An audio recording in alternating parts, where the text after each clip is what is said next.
wanted to really quickly show anybody that makes apps or web pages in particular that they can do some really easy, quick, free accessibility tests just by using bookmarklets.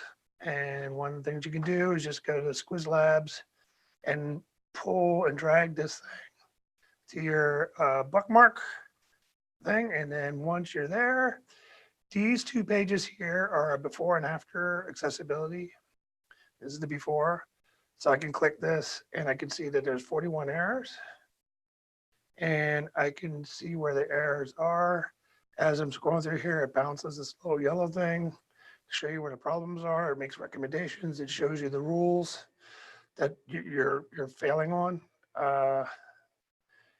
And it is very good. Now you can see that this one had 41 errors. If I go back home, and when they tried to work it out, they had 0 errors. So you can see you can make an improvement. And the other one is these Paul J. Adams bookmarklets.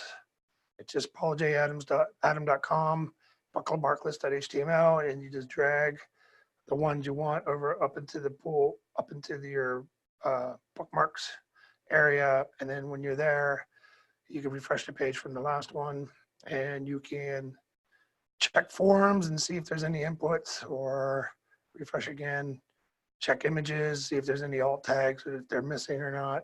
This is a very easy way of doing accessibility checks, and I highly recommend it to you. And if everything passes, of course, you can,